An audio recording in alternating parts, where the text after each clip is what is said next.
High, আমি অর্পিতা। তো এই চ্যানেলটিতে মূলত আমি আমার স্টিচিং ভিডিও আপলোড করব।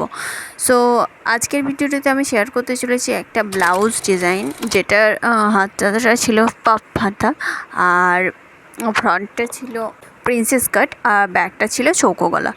তো প্রথমেই আমি পেপারে কাটিং করে নিয়েছি, যেহেতু আমি বিগিনার্স, তো সেই জন্যই আমি পেপারে প্রথমে কাটিং করে নিয়েছি। তারপরে সেই অ্যাজ ইট ইজ আমি সেটা লাইলিনেও কাট করে নিয়েছি, অ্যান্ড দেন আমি মেন ফ্যাব্রিক নিয়ে নিয়েছি। তো লাইনিনগুলোকে মেন ফ্যাব্রিকের ওপরে বসিয়ে এইভাবে আমি মার্ক করে নিয়ে কাট করে নেব। তো এই ভিডিওটিতে আমি অনেকগুলো ভুল করে ফেলেছি, মানে ব্লাউজটার ফিনিশিংটা আমি ঠিকঠাক আনতে পারিনি। তো আমি এবার মেন ফ্যাব্রিকের ওপরে লাইনিংটা রেখে ভালোভাবে আয়রনও করে নিয়েছি। আয়রন করলে ফিনিশিংটা অনেকটা ভালো আসে। তো তারপরে আমি পরপর কাট করে নিয়েছি। ব্যাক পার্টটা কাট করার পরে আমি ফ্রন্ট পার্টটাও একইভাবে কাট করে নিয়েছি।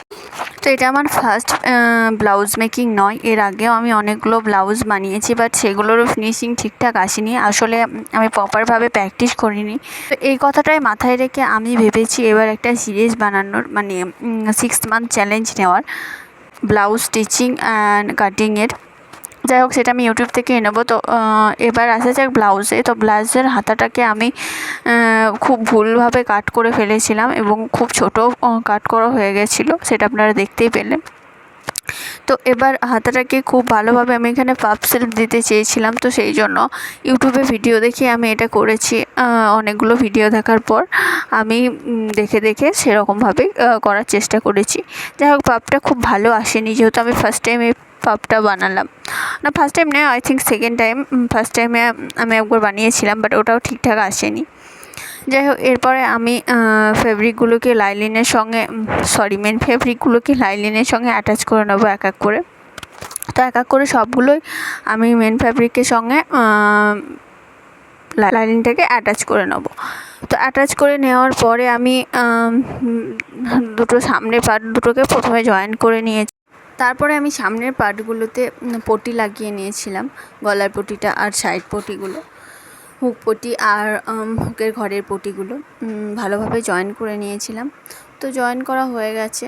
তো জয়েন করার পরে আমি ব্যাক পার্টটাকে রেডি করে নেব। তো ব্যাক পার্টটাকে রেডি করার আগে লাটকানগুলোকে রেডি করে নিয়েছিলাম। তো লাটকান আমি এখানে 4টে লাটকান তৈরি করেছিলাম, আর ব্যাকটা রেখেছিলাম স্কোয়ার। তো আমি ফার্স্ট টাইম 4টে লাটকান বানালাম আর স্কোয়ার গলা করলাম, কারণ এরকম ডিজাইন আমি আগে করিনি। তো যাই হোক, আমি তাড়াতাড়ি করে লাইনিংটাকে মেন ফ্যাব্রিকের সঙ্গে জয়েন করে আমি লাটকানগুলোকে অ্যাটাচ করে নিয়েছিলাম। যাই হোক, এই হলো আমার ব্যাক পার্টের ফাইনাল লুক। তো ব্যাক পার্টটাকে রেডি করার পরে আমি হাতেটাকেও রেডি করে নিয়েছিলাম। দেখুন, সাইডে আমি এভাবে কাপড় বেশি রেখেছিলাম, তার কারণ লাইনিংটা ভীষণ ছোটো হয়ে গেছিলো। তো এই হলো ব্লাউজের ফাইনাল লুক। ব্যাকটা চৌকো আর 4টে লাটকান, অ্যান্ড সামনেটা হচ্ছে আমাদের প্রিন্সেস কাট আর পাপ স্লিভ। তো আশা করি আপনাদের ভিডিওটি ভালো লেগেছে। দেখা হচ্ছে পরের ভিডিও।